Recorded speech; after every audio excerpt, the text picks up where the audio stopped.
बिस्मिल्लाहिर्रहमानिर्रहीम। Dear students, अस्सलाम वालेकुम। आपको लेक्चर नंबर 5 में खुश आमदीद कहते हैं। आज का हमारा टॉपिक है what is inflation, discuss its types and how inflation can be remove. कि इन्फ्लेशन से क्या मुराद है, इसकी कितनी टाइप्स हैं और इसको कैसे रिमूव किया जा सकता है, कैसे ख़त्म किया जा सकता है। ठीक है जी, पहले हम इसकी डेफिनेशन देखते हैं। According to the classical writers, inflation is a situation when too much money chases too few goods. कि एक ऐसी सिचुएशन जिसमें बहुत ज़्यादा पैसा जो है वो चंद अशिया या सर्विसेज का क्या करता है, पीछा करता है, जिसमें को हम ऐसी सिचुएशन को हम क्या कहते हैं, इन्फ्लेशन कहते हैं। ये क्लासिकल राइटर जो हैं उनका व्यू है।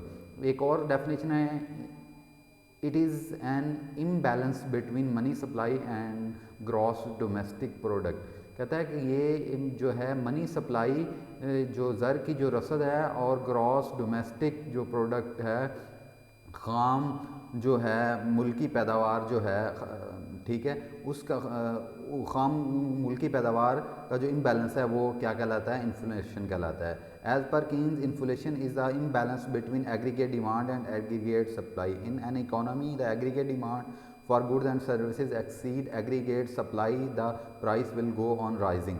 ठीक है, जब कहता है कि एग्रीगेट डिमांड जो है वो किससे बढ़ जाती है, सप्लाई से बढ़ जाती है, तो फिर क्या होता है, चीज़ें महंगी होना शुरू हो जाती हैं। और जब चीज़ें महंगी होना शुरू हो जाती हैं, इस सिचुएशन को हम क्या कहते हैं, ठीक है, इन्फ्लेशन कहा जाता है। एक जनरल जो है इसके बिहाइंड रीज़न या लॉजिक क्या है, लॉजिक ये है कि अगर मैं सिंपल अल्फाज में कहूँ तो हम कहते हैं कि इन्फ्लेशन में चीज़ें क्यों महंगी होती हैं। इसलिए महंगी होती हैं कि जो हमारा जो है ज़र है या मनी जो है उसकी मिकदार जो है वो ज़्यादा हो जाती है, इनके तादाद में पैसा ज़्यादा हो जाता है, लेकिन उसकी कदर कम हो जाती है। कदर कम होने की वजह से चीज़ें महंगी होनी हो जाती हैं, जिसके लिए क्लासिकल राइटर ने कहा है कि too much money chases too few goods. के हम आप बहुत सारा पैसा खर्च करके थोड़ी सी क्या करते हैं, चीज़ें खरीदते हैं। तो ये इसकी डेफिनेशन है। अगर टाइप्स की बात करें, टाइप्स ऑफ इन्फ्लेशन, दो तरह से हम दो तरह डिवीजन करते हैं, दो किस्म की इसकी टाइप्स हैं। Number 1 on the basis of causes. Causes की अगर बात करें तो उसमें डिमांड पुल इन्फ्लेशन है और कास्ट पुश इन्फ्लेशन है। ठीक है जी, दो हमारे पास टाइप हैं। डिमांड पुल का मतलब क्या होता है ये आप जानते हैं, और पुश का मतलब क्या होता है, ठीक है जी, ये हम भी आप जानते हैं। पुल का मतलब होता है ठीक है जी, खींचना, और पुश का मतलब होता है धक्का देना, पुश करना। ठीक है जी, तो डिमांड पुल इन्फ्लेशन और कॉस्ट पुश इन्फ्लेशन, दो इसकी टाइप्स हैं जो कॉजेज़ की बिना पे। अब हम बात करें the types of inflation on the basis of speed, और स्पीड की बेसिस पे इसकी मजीद 3 टाइप हैं। Creeping inflation, the inflationary rate is less than, ऐसी इन्फ्लेशन होती है, रींगना जिसको कहते हैं, क्रीपिंग कहते हैं, किसको कहते हैं, रींगने को कहते हैं। ठीक है जी, ऐसी इन्फ्लेशन जिसमें क्या होता है, जो इन्फ्लेशनरी रेट होता है वो लेस देन 2% होता है। That means prices are increase gradually, के प्राइसेस जो हैं वो ऐसा ऐसा बढ़ रही हैं। वॉकिंग इन्फ्लेशन है, चलना, इन्फ्लेशनरी रेट अराउंड 5% होगा तो हम इसको वॉकिंग कहेंगे। Running inflation, the inflation growth rate is 10% हो जाएगा। उसके बाद है गैल्पिंग, इसको हाइपर इन्फ्लेशन भी कहते हैं, जिसमें गैल्पिंग का मतलब क्या होता है, जंप लगाना। Inflation is higher than the earlier stages, inflation is growing at around 25% के हिसाब से ये ग्रोथ रेट की बात की जाए कि ये जो महंगाई हो रही है कितने परसेंट की हो रही है, उसको स्पीड के लिहाज से हम इन्फ्लेशन कहते हैं। अब अगर बात करें कॉस्ट इन्फ्लेशन की, तो बेटा अगर चाहें तो आप इसका डायग्राम बना दें, अगर नहीं भी बनाएंगे तो सिर्फ इसकी डेफिनेशन लिख दें, क्योंकि क्वेश्चन आपका पूरा हो जाएगा। ठीक है, cost inflation occur when firms responded to rising cost by increasing their prices to protect profit margin. क्या करते हैं कि फर्म्स जो हैं अपनी कॉस्ट को, राइजिंग कॉस्ट बढ़ जाती है और अब उसकी वजह से क्या होता है, इंक्रीज़ कर देते हैं प्राइसेस अपने प्रॉफिट मार्जिन को बरकरार रखने के लिए। कॉस्ट के बढ़ने से जो कीमतें बढ़ती हैं इसको हम कॉस्ट पुल इन्फ्लेशन कहते हैं। इसमें क्या होता है, can be cause by rising unit labour cost बढ़ गई है, लेबर की यूनिट की कॉस्ट बढ़ गई, higher prices for important components, raw material, जो बुनियादी ठीक है जी कंपोनेंट्स हैं किसी भी प्रोडक्ट के, उसकी कॉस्ट बढ़ गई है। Depreciation in the exchange rate causing a rise in import cost, ठीक है जी, डेप्रिसिएशन की वजह से हुआ है। Increase in the business taxes, जैसे जिसको VAT कहते हैं, वैल्यू एडेड टैक्सेस कहते हैं, environmental tax such as carbon tax वगैरह। ठीक है। तो ये सारी चीज़ें जो हैं ये वजह बनती हैं कॉस्ट इन्फ्लेशन की, यानी कोई भी ऐसी चीज़ जिसकी वजह से किसी भी प्रोडक्ट की कॉस्ट बढ़ जाए और कॉस्ट को बढ़ने की वजह से फर्म जो है अपने प्रॉफिट मार्जिन को बरकरार रखने के लिए, मेंटेन रखने के लिए, ठीक है जी, अगर वो चीज़ों की कीमत बढ़ाते हैं तो उसको हम क्या कहते हैं, कॉस्ट पुश इन्फ्लेशन का नाम दिया जाता है। उसके बाद है डिमांड पुल इन्फ्लेशन, ठीक है जी। इसमें भी ऐसा है कि अगर आप ये डायग्राम बनाना चाहें तो बना दें, नहीं तो ठीक है जी फिर वैसी डेफिनेशन लिख दें। Demand pull inflation occurs when aggregate demand grow at the unsustainable rate leading a positive output gap.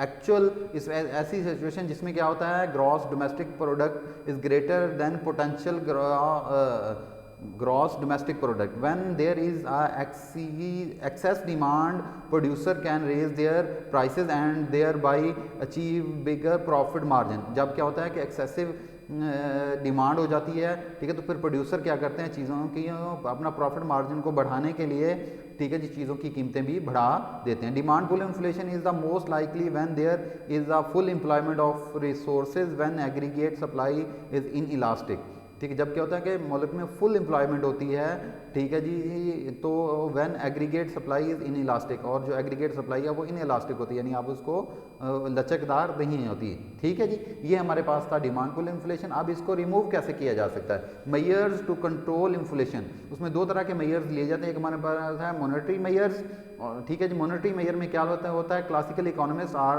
Of the view that inflation can be checked by controlling the supply of money. Some of important monetary measures to be checked in the inflation are as under, ठीक है जी। कहता है जो classical economist हैं वो इस चीज़ के हैं कि हमें क्या कहता है, मॉनेटरी मेयर के जरिए ही इन्फ्लेशन को चेक किया जाए। उसमें क्या होता है, monetary control over money.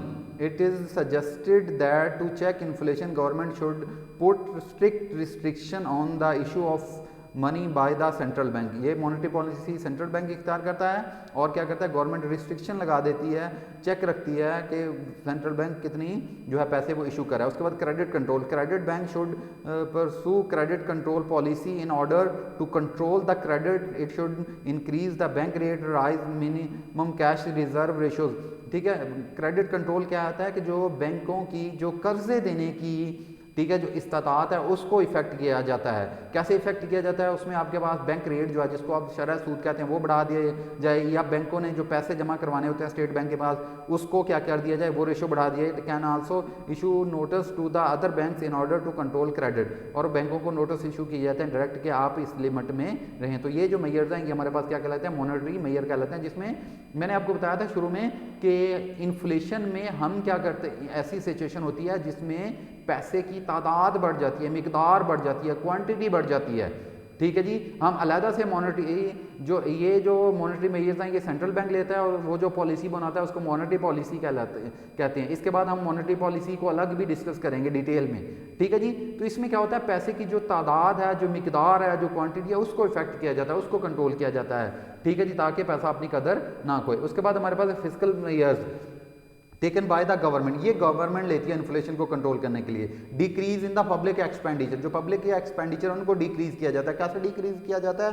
One of the main reason of inflation is excess public expenditure like buildings of roads, bridges. Government should drastically scale down the non-essential expenditure. Government अपने expenditure को क्या करती है, कम करती है, ठीक है।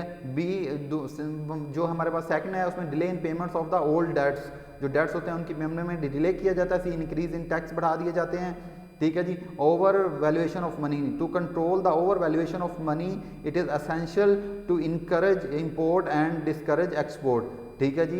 इंपोर्ट को इनकरेज किया जाता है और एक्सपोर्ट को क्या किया, डिस्करेज किया जाता है। ये भी हम फिजिकल पॉलिसी भी अलहदा से स्टडी करेंगे। तो ये इंपॉर्टेंट टॉपिक है हमारे पास, ठीक है, जिसको देखें, स्टडी करें, जो बात समझ नहीं आए वो दोबारा आप, ठीक है जी, पूछ सकते हैं। इससे नेक्स्ट हमने जो पढ़ना है वो हमारे पास है अनएम्प्लॉयमेंट। इंशाल्लाह मैं कोशिश करूंगा कि आपका जितना भी सिलेबस है उसको एक कॉपी मैं आपको व्हाट्सएप ग्रुप में सेंड कर दूँ, ठीक है जी। अपना ख्याल रखिएगा, ओके, अल्लाह हाफिज़।